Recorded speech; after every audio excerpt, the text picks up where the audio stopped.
I never believed the person I trusted most could betray me so completely.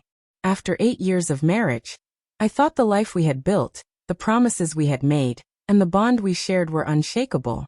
But I was about to learn just how fragile that trust really was.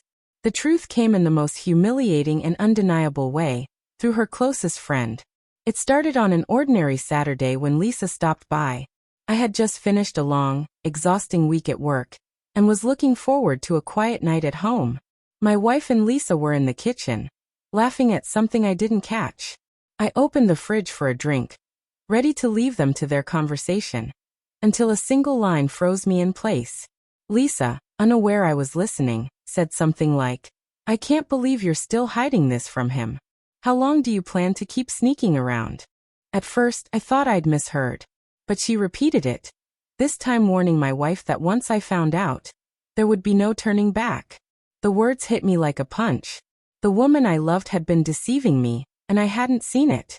My first instinct was to storm in and confront her, but I forced myself to hold back. Instead, I needed proof. Over the next few days, I paid close attention. I checked her phone, noticed the late nights, and tracked the excuses that didn't quite add up. On the outside, I pretended nothing had changed. Inside, I was burning. Every affectionate word, every smile from her, felt like poison.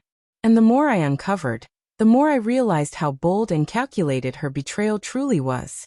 But I refused to let anger drive me into a messy scene. I wanted something sharper, an undeniable reckoning that would strip away her lies without giving her the satisfaction of seeing me broken. So I adjusted my routine, created situations that made her slip, and quietly observed. I made it seem as though I was distracted with work, while in reality, I was watching her every move. Even Lisa, without knowing it, fed me small hints that strengthened my case. Eventually, everything lined up. My wife arranged a secret meeting, convinced I would never find out. Thanks to Lisa's careless words, I knew when and where. I followed her discreetly and watched as she met the man she'd been seeing for months. My chest twisted with grief and fury, but I stayed calm. This wasn't the moment for a scene. It was the moment for strategy. I began leaving subtle signs around the house. Small messages, misplaced objects, things only she would notice. Each one was a silent reminder that I knew, that I was always one step ahead.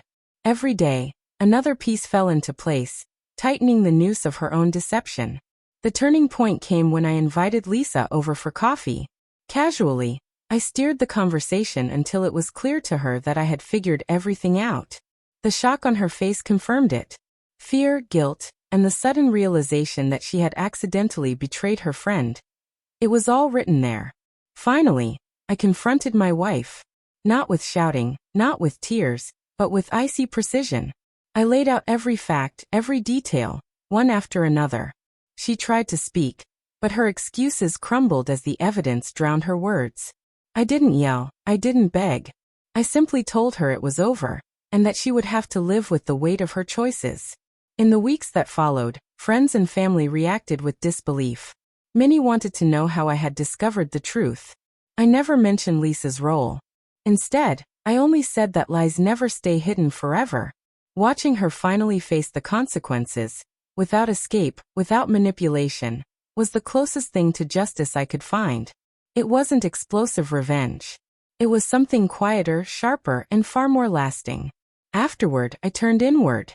I focused on rebuilding myself, restoring confidence, and cutting ties with those who had betrayed my trust, while holding close the few friends who stood by me.